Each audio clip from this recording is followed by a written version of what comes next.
आप देख रहे हैं देश का सबसे भरोसेमंद चैनल एन दिल्ली नेशनल।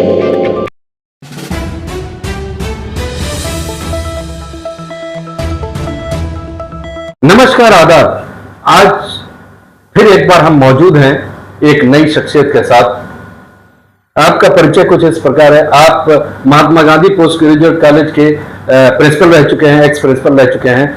वर्तमान में अभी एक इंस्टीट्यूट चला रहे हैं, कोचिंग इंस्टीट्यूट गोरखपुर के अंदर ग्रेफाइट के नाम से, जो कि मंगलम टावर में स्थित है।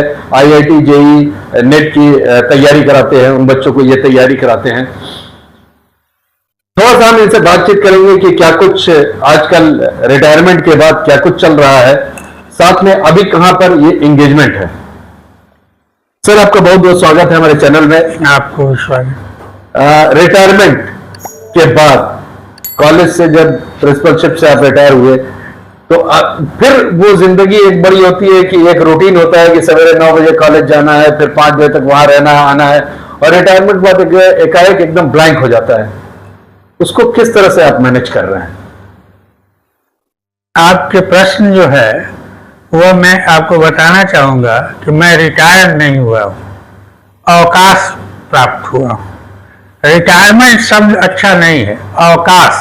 अभी मुझे वहां से छुट्टियां मिली है, तो आज भी उसी तरह व्यस्तता है जिस तरह आज से 25 साल 40 साल पहले थी।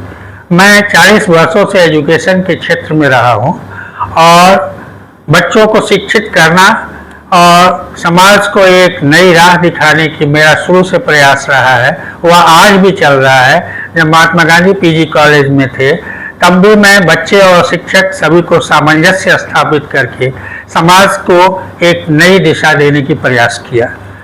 वहां से अवकाश प्राप्त करने के पश्चात मैंने सोचा कि घर बैठना अच्छी बात नहीं है।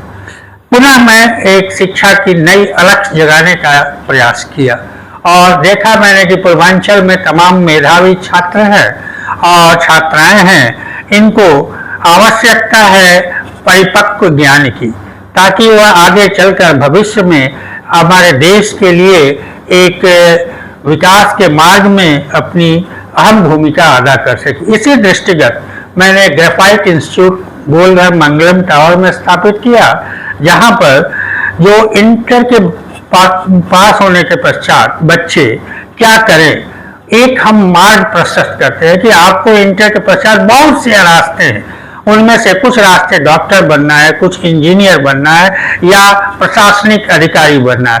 इनके रास्ते में जो अवरोध आता है, बाधा आती है, मुख्य रूप से आर्थिक बाधा आती है।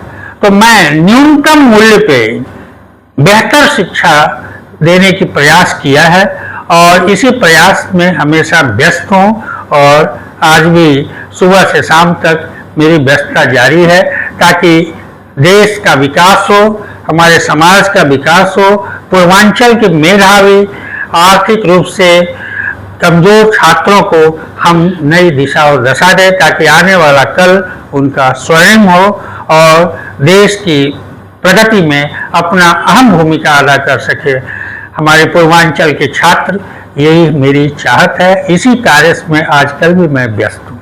लगातार आपके साथ एक चीज जुड़ी रहती है, इनोवेशन, इनोवेटिव।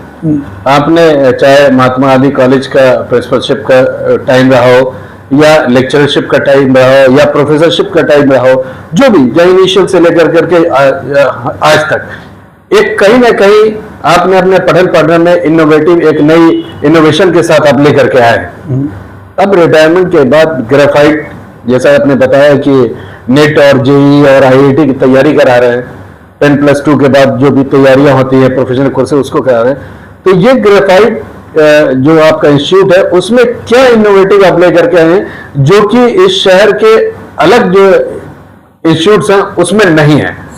जैसे देखिए, आने वाली प्रतियोगी परीक्षाओं में प्रश्न पूछने की विधा बदल गई है और उनकी सोच बदल गई है। उन चीजों को ध्यान में रखते हुए ग्रेफाइट ने अपनी 20 बुक्स लॉन्च किया है और हर बुक में तरह तरह के प्रश्न NCERT बोर्ड, चाहे ICSE जो भी बोर्ड है, यूपी बोर्ड है, उन सारी चीज़ों को समग्र कर एक नई तरह से उसका हमने डिज़ाइन किया है, जो छात्रों को हम निःशुल्क प्रदान करते हैं। और अगर यदि छात्र उसको अच्छी तरह से तैयार कर ले तो मुझे आशा ही नहीं, पूर्ण विश्वास है कि आने वाले कल में होने वाली प्रतियोगी परीक्षा में वो भारत में, इंडिया में, यूपी में अपनी एक अहम स्थान रखेंगे, महत्वपूर्ण उनका स्थान रहेगा।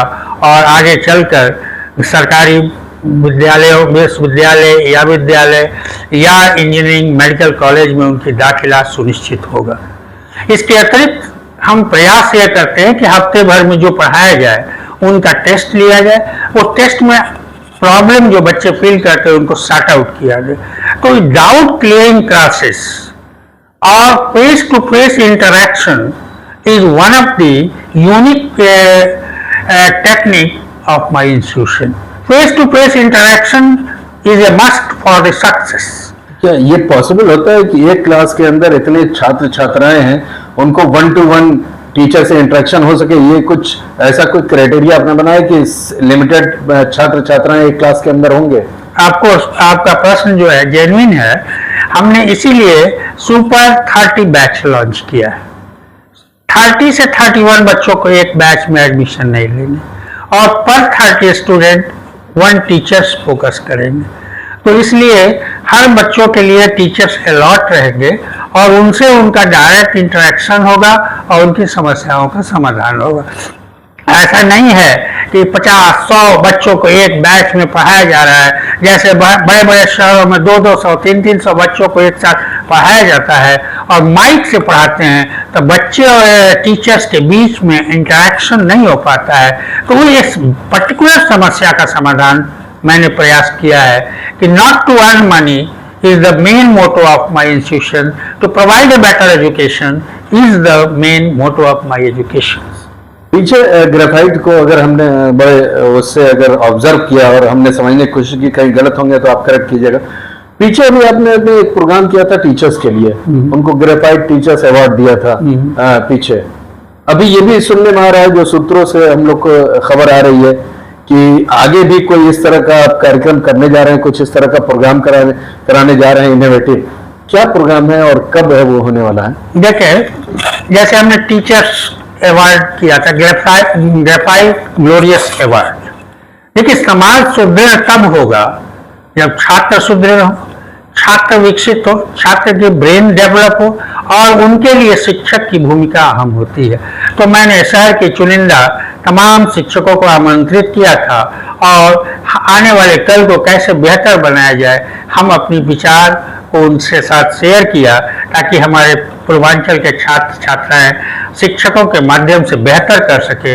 ये एक प्रयास रहा।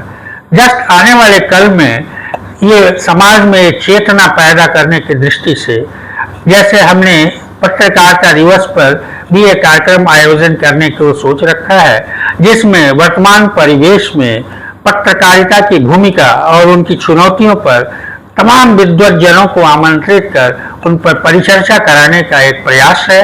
और इससे हमारे समाज में जन जन जागृत होंगे और हर लोग वाकिफ होंगे कि पत्रकार जैसा कहा जाता है कि ये चौथा स्तंभ है, तो उस स्तंभ को मजबूत करने की दृष्टि से हमने इस कार्यक्रम को सोचा है कि आयोजित किया जाए।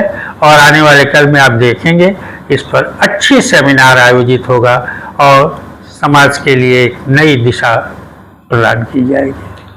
ये थे प्रोफेसर शैलेंद्र साहब, बड़ी बेबाकी से चीजों को रखा, उन्होंने बताया आने वाला जो इनका क्या प्लान है उसके लिए भी इन्होंने बड़े विस्तार से उस पर चर्चा की।